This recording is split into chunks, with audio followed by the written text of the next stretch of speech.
Students, welcome to Sunil's tutorial. I'm Sunil Mirwani and today we'll be doing this chapter called as coordination compound. Let's see what do we mean by charge number. Charge number on a complex ion.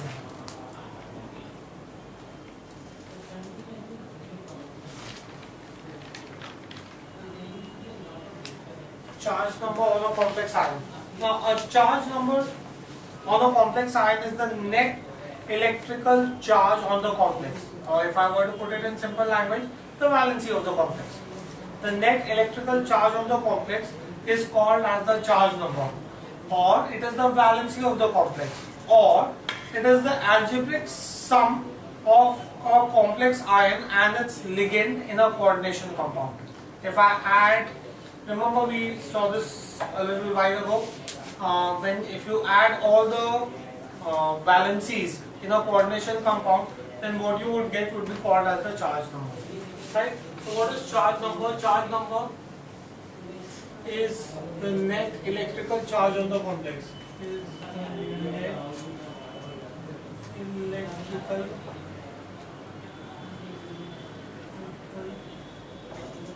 charge on the complex.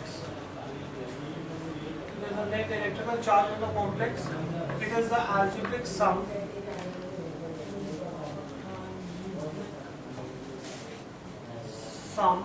of a complex ion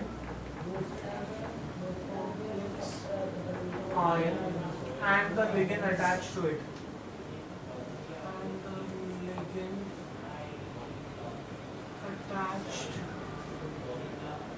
Through the coordination compound.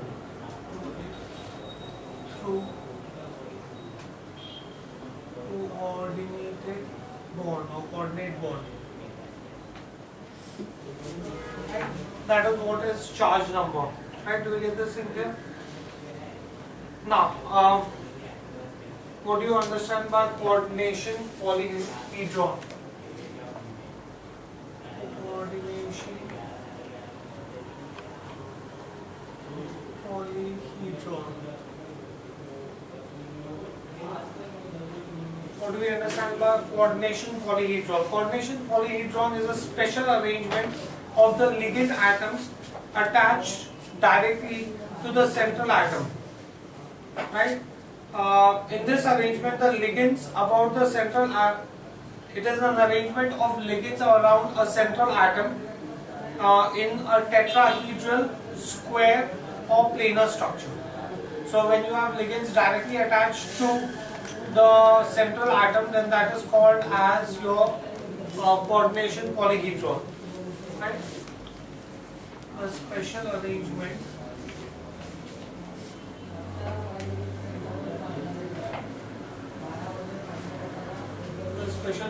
of ligand atom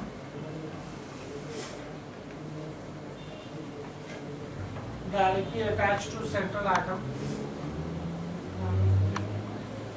Attached to central atom. Ligand atom directly attached to central atom is known as coordination.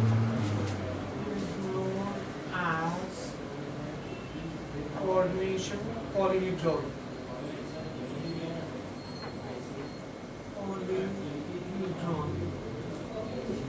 So you have ligand directly attached to the central metal atom. Okay. Now, coordination polyhedron about the central atom. About the central atom. Right. In this, what would happen is, it is the arrangement of ligand about central atom. Is the arrangement of ligand about central atom. It is the arrangement of ligand about the central atom. Now, the common coordination polyhedrons are the common coordination polyhedrons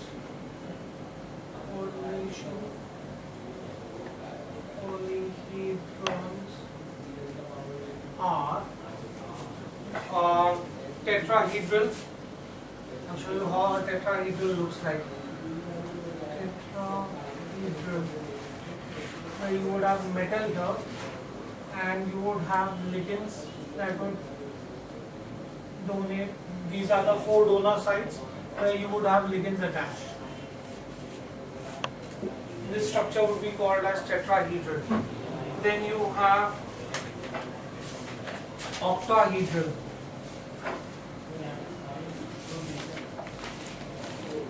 Where you would have metal atom and you would have 6 ligands attached to it.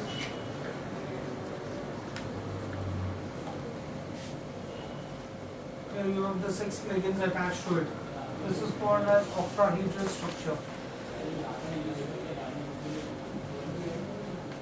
Right? Then you could have square planar structure.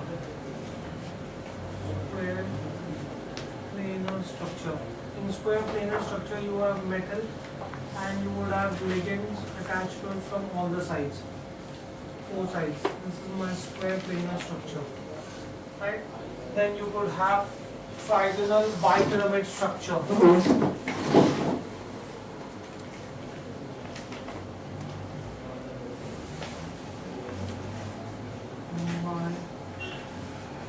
Bipyramidal structure, where you will have metal atom in the center, ligand from 3 sides that would make 1, and you would have ligand from here and ligand from here. This is called as a trigonal bipyramid structure. So this is called as coordination polyhedron, where you have the ligand directly attached to the central metal atom. Now, what is the difference between a double salt and a complex compound? What is a double salt and what is a complex compound?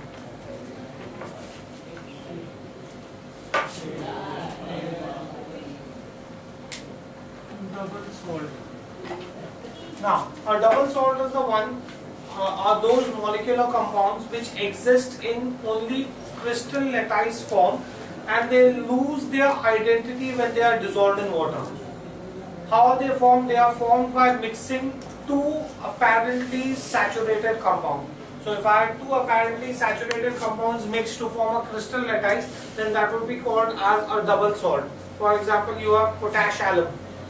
That's a double salt, where you have potassium sulfate, aluminium sulfate combined together by 24 molecules of water.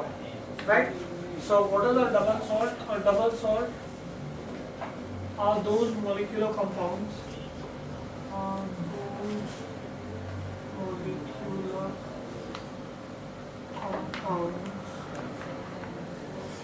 which exist only in crystal lattice. Exist only in crystal lattice.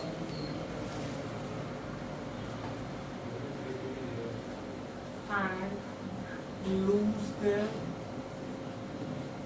identity when dissolved in water.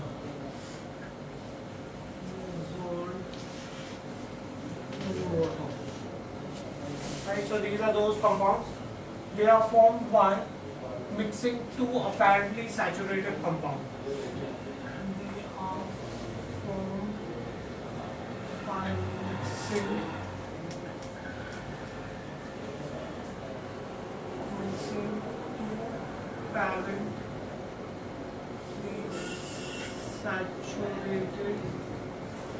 2 apparently saturated compounds.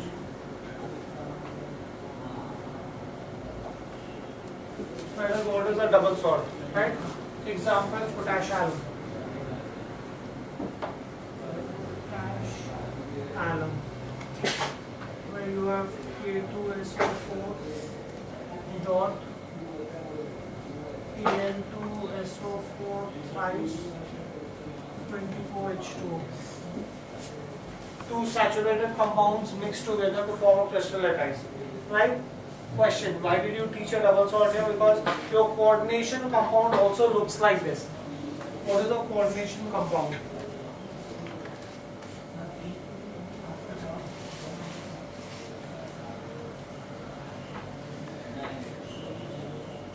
What do we understand by coordination compound? Now, coordination compound are those compounds which retain their identity even when they are dissolved in water or in any other solvent, and their properties are completely different from the properties of the constituents that are used to form the compound. Right? So they do not lose their identity when they are dissolved in water. Are those molecular compounds? Are those molecular compounds which retain their identity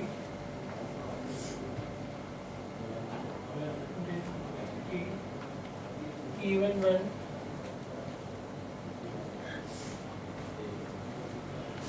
dissolved in water or any other solvent.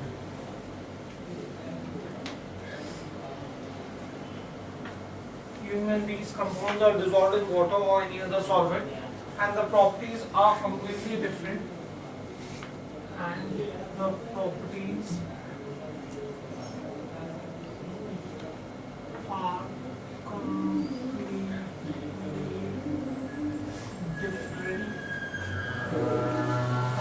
different, from those of the constituents.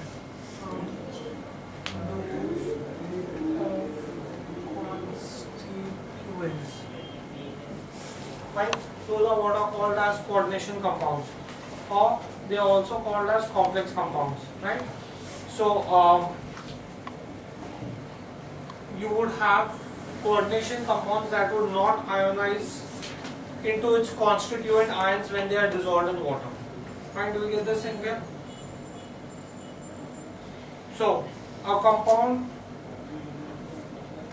which, when dissolved in aqueous solution, gives only positive and negative ions without losing its identity is called as a coordination compound. I can say that a compound which, when dissolved in aqueous solution, gives only positive and negative ions without losing its identity. Losing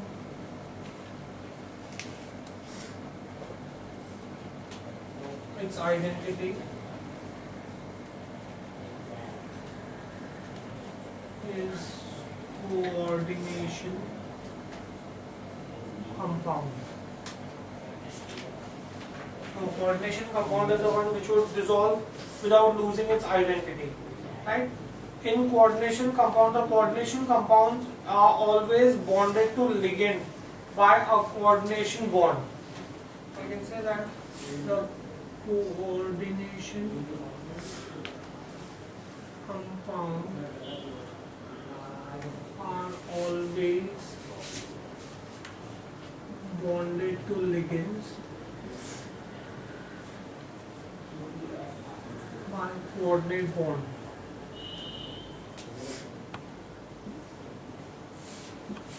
Right?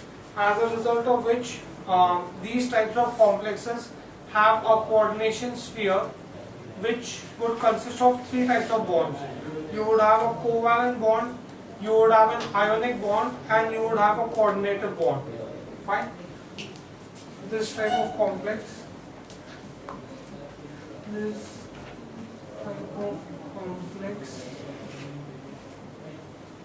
type of complex compounds have coordination sphere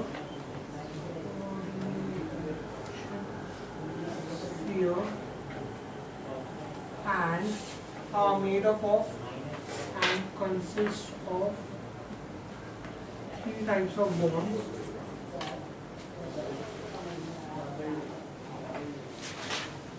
That's your covalent bond, ionic bond, and coordination bond. That's for the secondary valency. Right? For example, I can say that. Example, let's suppose if I had K4 FeCN6, right? This would dissolve in water. The ionic bond would be between potassium and the compound, so you would have 4K. So this is iron separates out. That's my ionic bond, right? Then there would be a covalent bond. There would be a coordination compound here. So you would have FeCN6. The bond between Fe and CN6 would be the coordination bond, right? And you would have covalent bond. No, in this particular case, I don't have a covalent bond, right? But you could have all three different types of bonds in this, right? So this would give you, this is your coordination complex.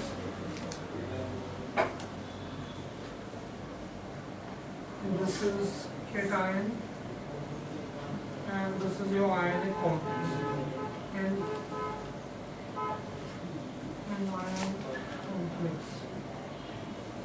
Right? So these are called as your coordinate compounds. Right? Now, what are the characteristics of coordinate compounds?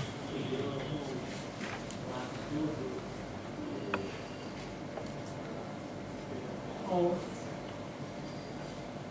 coordinate ions.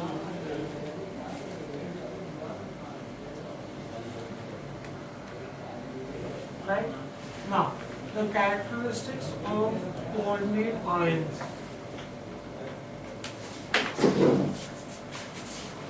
Coordinate ions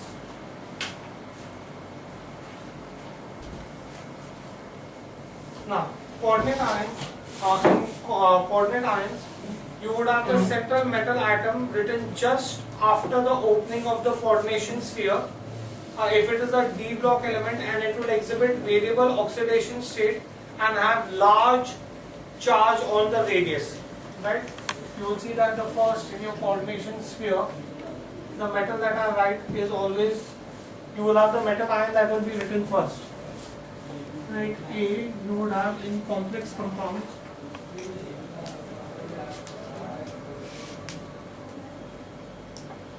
In complex compounds, the central metal atom. Central metal atom which is written first.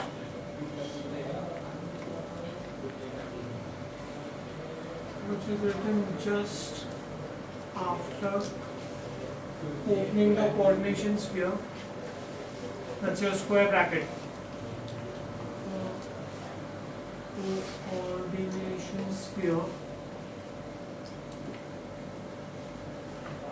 which is written just after opening the coordination sphere, is a D block element. Right? This is your D block element, and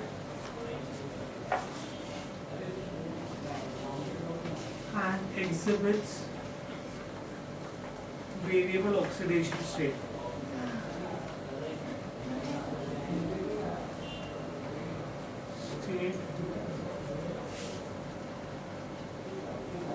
And has large charge to radius ratio.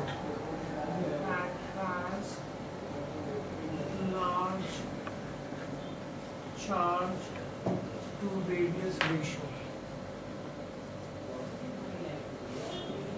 Right? That's the first thing. Next, once the ion forms a complex, it acquires the characteristics of the complex and loses its own identity. Obviously, the basic rule of a compound. Once the ions form a complex,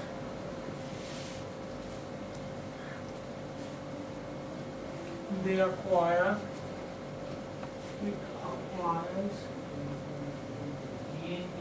all the characteristics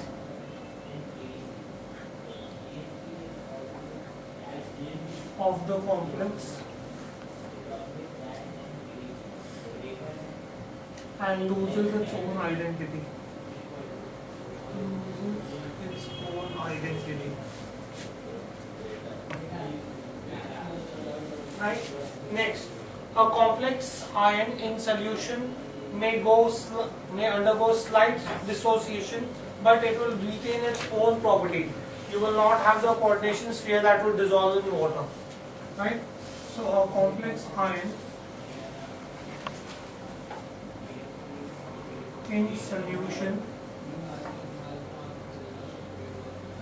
may go slight dissociation, may undergo slight dissociation, but retains own properties.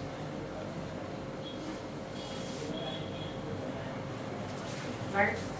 Then the net charge on the complex ion is the algebraic sum of the charge on the central metal atom and the charge on each ligand. We've already again done this. The net charge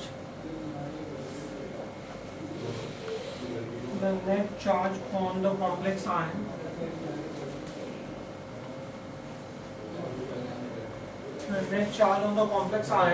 is the algebraic sum of the charges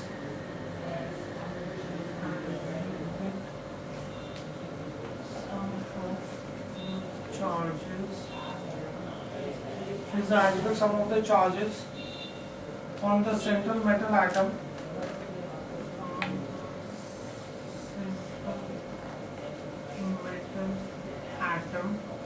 and the charge on each ligand.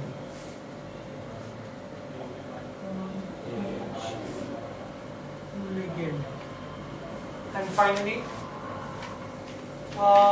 non-chelate compounds are less stable than chelate compounds.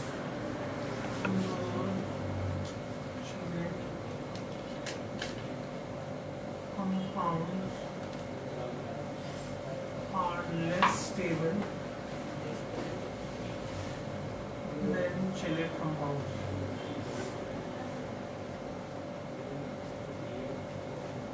So those are all the characteristics of coordination compound, right? Okay, we'll stop this here for the day. Thank you very much.